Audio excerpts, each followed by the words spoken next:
I would say Plan dinner.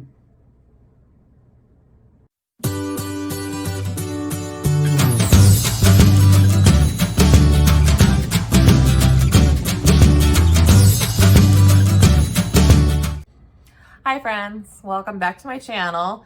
This is part 2 on catching up with what I've read earlier this year. And this will feature books I've read from June through September.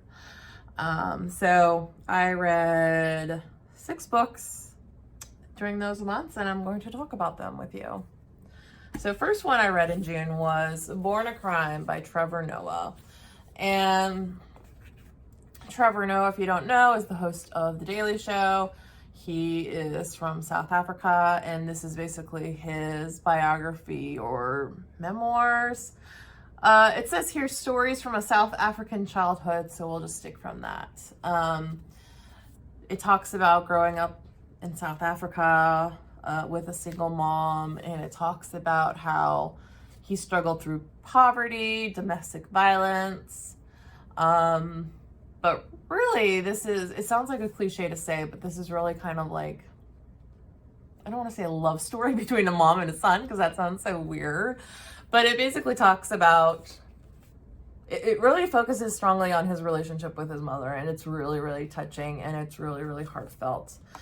I would say, I gave this 5 out of 5 stars. I love this. I would recommend this to anybody. Please read it. It's so good.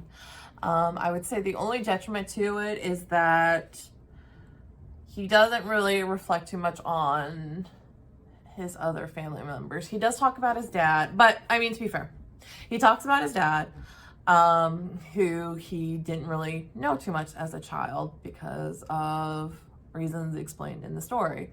And he's also much older than his brothers, so he doesn't really have much to say about them. And so a lot of it talks about this, like, he spends a lot of time talking about the older women in his life. His mom, his grandmother, and even his great-grandmother factors in a lot. And it's very inspiring, and I'm excited to see the movie.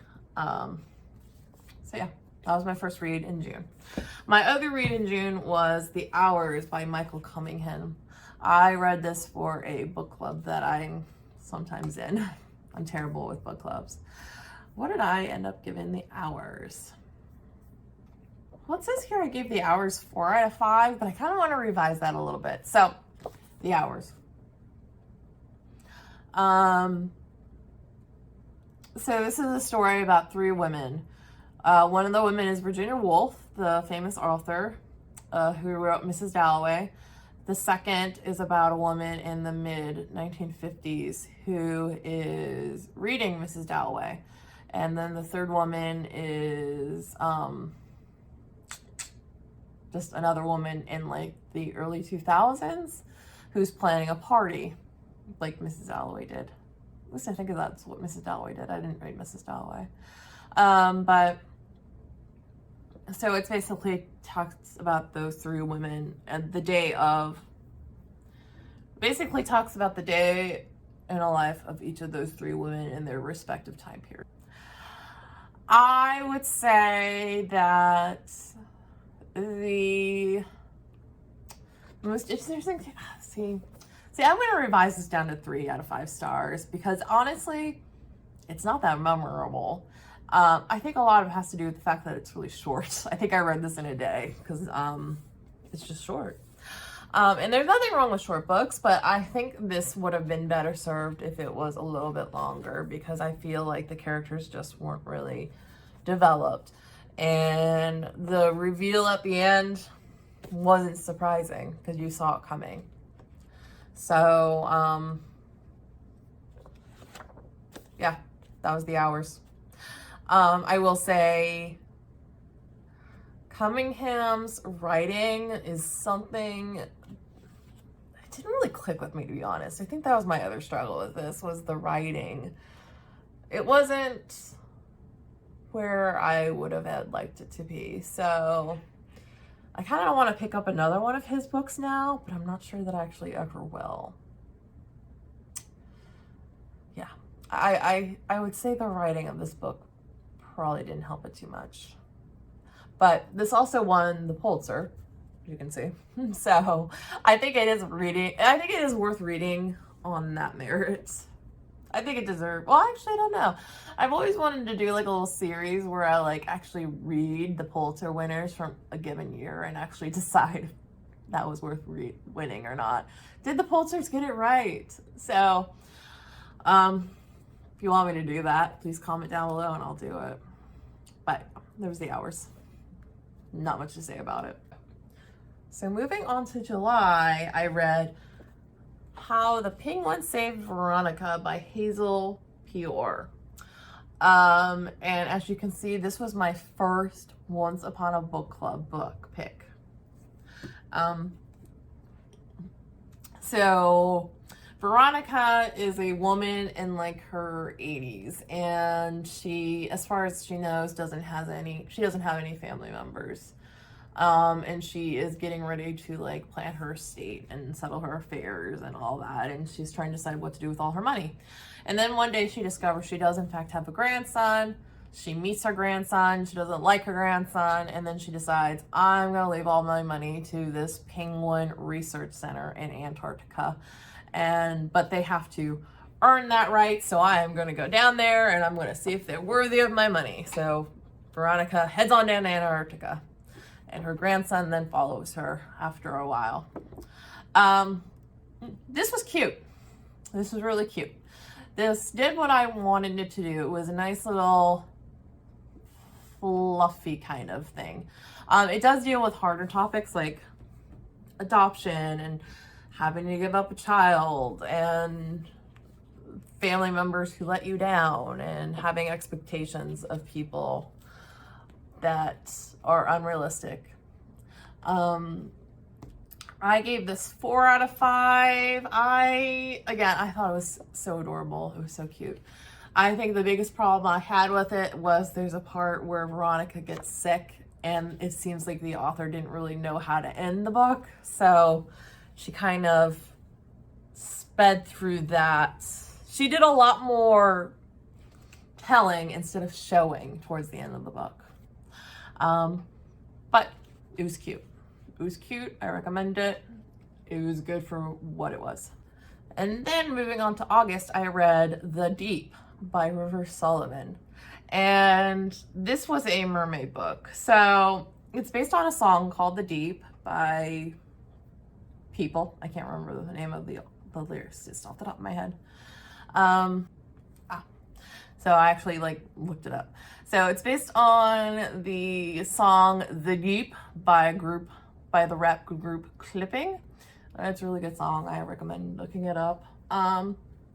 But basically it's about the descendants of African slave women who were thrown overboard at sea. The women, so during the slave trade, ships would throw over African women who were pregnant, and the women would drown. And this tells the story of the babies that were born to these women and the descendants of these babies, if that makes sense. It's not a very long book, which isn't like a bad thing or anything like that. It was just the right amount of length, I think. And it was beautifully written, and it was hard to read because of the topic at the hand. And it deals with generational trauma, and it was just so pretty. It was so beautiful. I gave it 4 out of 5 stars. I think only because I wanted a little bit more. And it was also, while the descriptions and the writing were so pretty, it was also a little hard to follow at certain times, figuring out what was going on. So I love books that have pretty prose, and this certainly did. It was again, beautifully written, but I still need to be able to figure out what the hell's going on.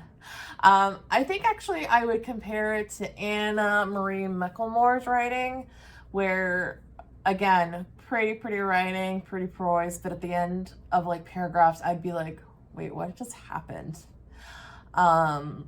So it needed to work on the balance between the two. But again, I don't think I went over the plot. There's really not that much of a plot. Basically, this race of like mermaids now is what they are.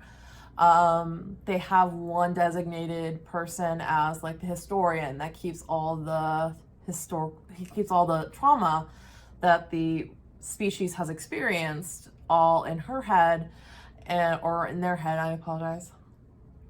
And then each year, the entire species gets together to remember, to like share the memories, and the main character, the remember person, mermaid, like runs off, and that's the plot line. Again, beautifully written, gave me feelings, made me feel feelings. And then also in August, I read Becoming by Michelle Obama, which was amazing. 5 out of 5 stars. The 2 nonfiction books I've read so far this year. I don't read nonfiction a lot because I don't like dense nonfiction. Well, actually, because Trevor Noah was also. So I've read 3 nonfictions, because if you watched my last video, you know I read the 5. Becoming. So Michelle Obama is a really great writer, and I don't know what I can say about this book that you probably haven't heard from other people. This book is just amazing, and not only is Michelle Obama a good writer, she also gives good advice. So like, I have like little tabs where she just gave good little trinkets of advice, and I was going to do a separate review of this book, but I'm lazy and I didn't. I might actually reread this book and then do that review because I want to talk about it some more. But in case you don't know, Michelle Obama is the former First Lady. She was married to former President Barack Obama. She's the first Black First Lady in U.S. history, and she talks a lot about her identity as a Black woman, as well as she just talks a lot about being Black in America. And at the time that I read this, it was much needed, because as a white woman in America, I find myself very overwhelmed by how to be a good ally, and reading Michelle's perspective on things was really helpful. So again, 5 out of 5 stars, really good. And then this is actually the first book I guess I reviewed for my channel, because this is the first Once Upon a Book Club unboxing that I did, and I'll link that down below. But this is The Last Piece by Imogen Clark. This is a story about a woman who gets a letter from a mysterious person and runs off, and she leaves her husband and 3 daughters behind. Her 3 grown-up daughters. Like, she goes on vacation for a week to a Greek island. It's not that serious. In my unboxing, I noted that the similarities between the themes in this one and the themes of How the Penguin Saved Veronica, which was the other Once Upon a Book Club unboxing that I did, were kind of weird, the similarities. This was a 3 out of 5 star. This was just average. I would say this is like women's lit, chick lit.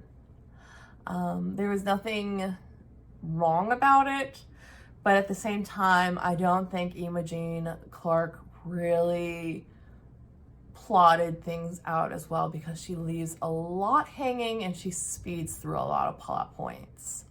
So yeah, I read this in September. It was good. It was good.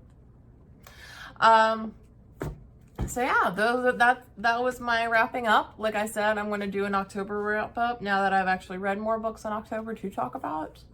So yeah, thanks for watching. Bye.